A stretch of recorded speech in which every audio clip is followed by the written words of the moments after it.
Nationwide, it is our duty to disrupt that normal routine. The nationwide call to action is demanding that the murder of black and brown people by police and vigilantes must end, and that we must raise the minimum wage.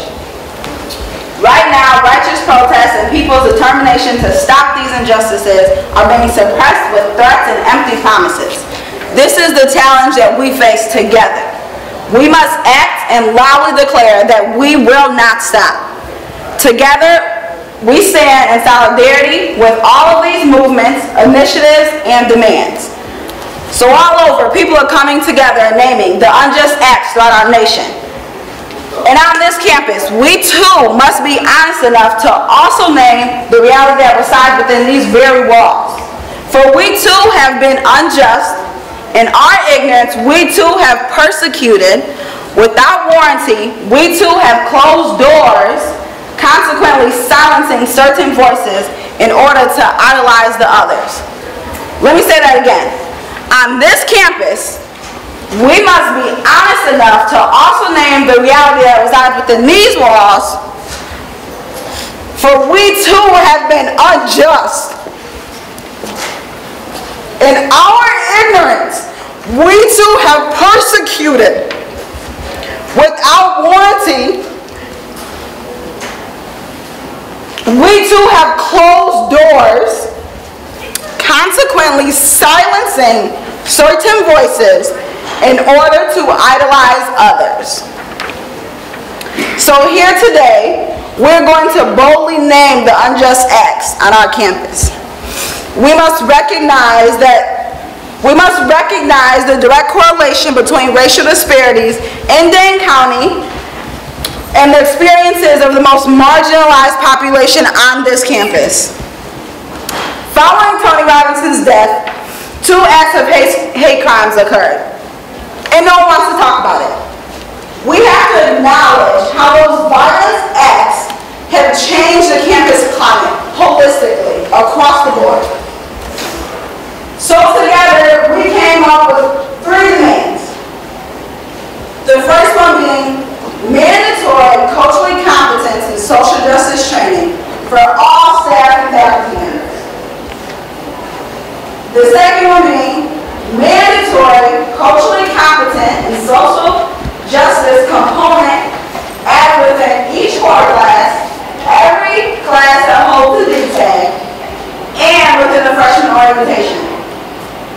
Our last demand is a complete review of the judicial board and protocol.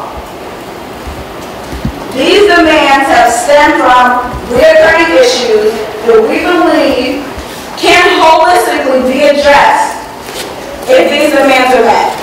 That these will not be the solution, but it's a start.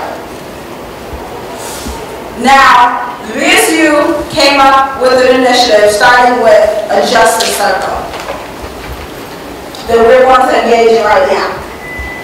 Within this circle, I'm going to ask you all to share your story, calling out the injustices that are happening on campus today. It is time to share your personal truth. Use I statements, speak from experience. This can also be in the form of a song or a poem, whichever way you communicate your feelings towards this issue.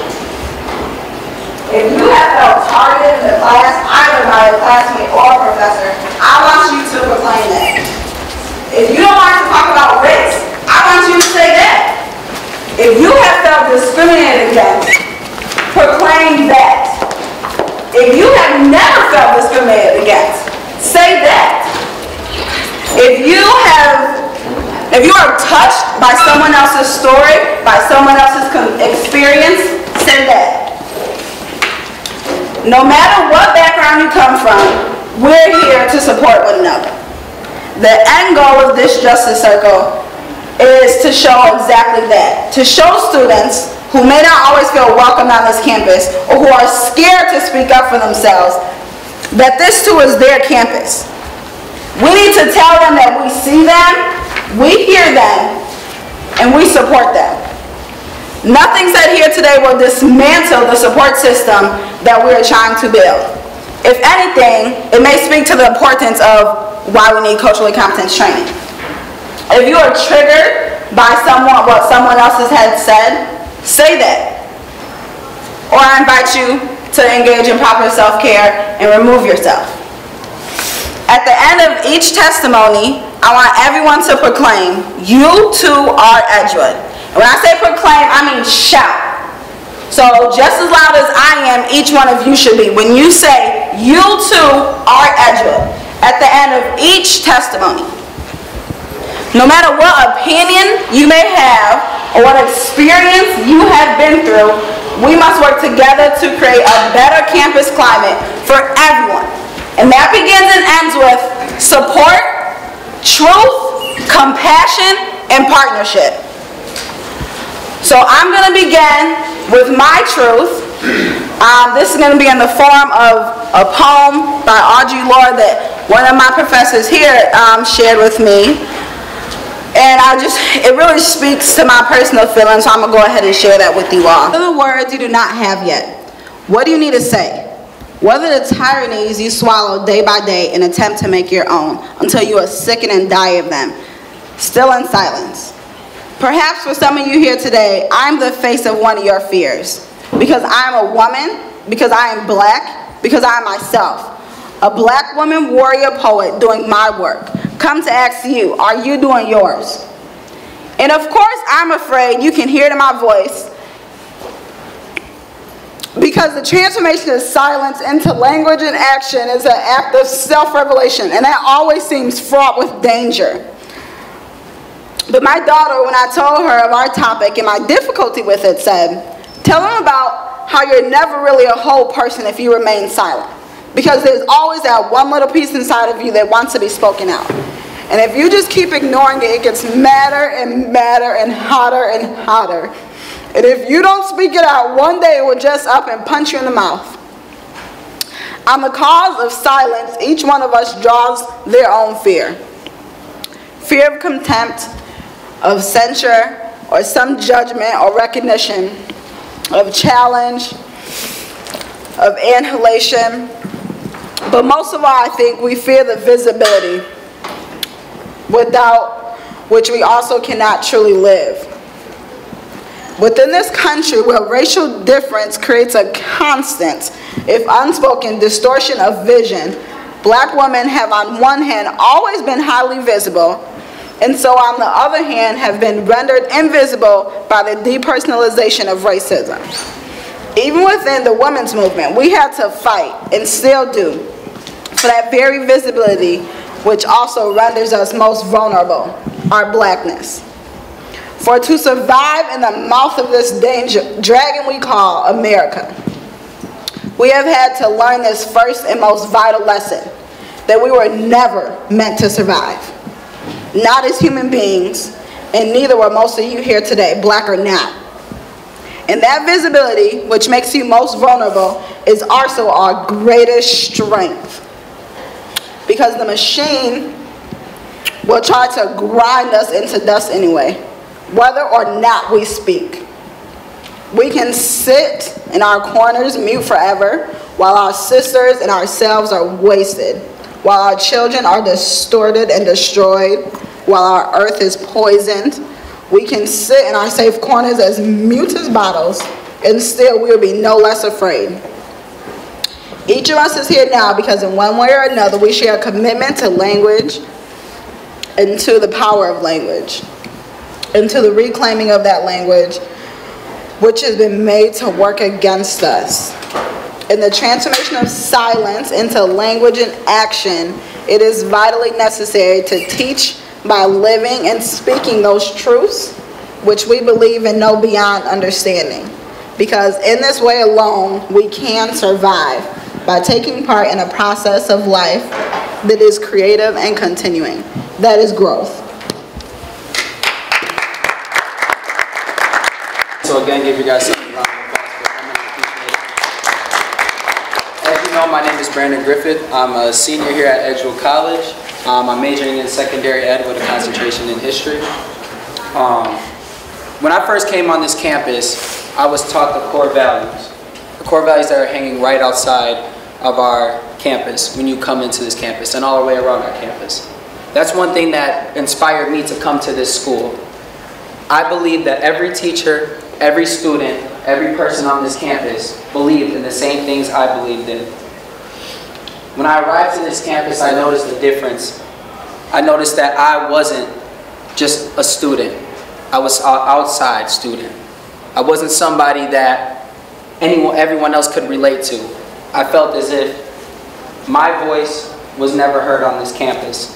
I was set in silence, and I just didn't understand it. Went to school, paid my tuition just like every other college kid, went to class on time, was friendly with all my other teachers, so I just couldn't understand why I felt this separation. I didn't understand that until this semester. I understood that I was different. And I don't feel like I should have to feel that I'm different. For I too am an Edgewood College student, that goes to this school. When I look at myself and I look at others, I wonder, why is my voice silenced and why is theirs may not? Why do things happen to us and not to some other people?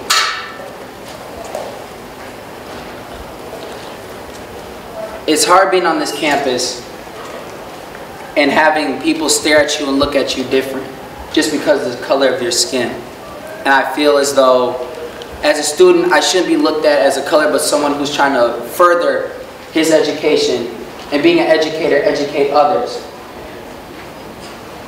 And I don't know, it's just a lot going through my mind, and I just want to say that, I guess, for all you people who are here today and for everyone that has came, I really do appreciate it. It does mean a lot, and just, I don't know, I feel like Edgewood just has to see some of the things that we have to say, and I don't know, there's just so much, I don't want to say the wrong thing, but I don't want to say it.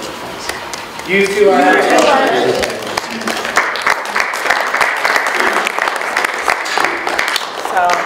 Okay, guys, I'm Maria Dorsey Wonders, for those of you who don't know me. I'm going to ask you guys a question. Now look around this room. Look around, look at everyone. What do you notice? A lot of these people are the exact same people who come to all of the events, all of the rallies we have. This room is a prime example of the problem that we have on this campus, of the insensitivity to different cultures, to different races.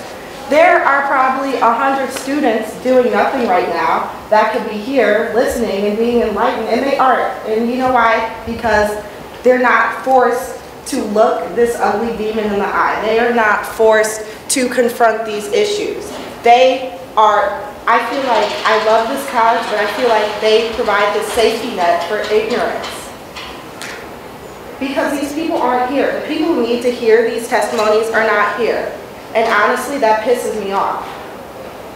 I mean, it's like I'm pouring my heart out to basically like all my friends and my colleagues who come to everything anyways. And this is what needs to change about this campus. Because we live in 2015. This is a global society. You have to learn how to deal with different people of different cultures. You have to be able to respect people of different cultures and different backgrounds, different ethnic backgrounds, different sexual orientations. You have to be able to do that to survive in this society. If Edgewood wants to be on the forefront of education, then we need to change that. I mean, we really do, because it's a shame. So, I don't know. I could sit and talk about a million experiences I've had on this campus, but I'm not going to do that right now. I just want to point that out because it kind of just like, it really bothered me. Like, I'm like, oh, okay, great. It's basically like the CDI here, like all the MSO, you know? So, that's all I have to say. You two are Edgewood.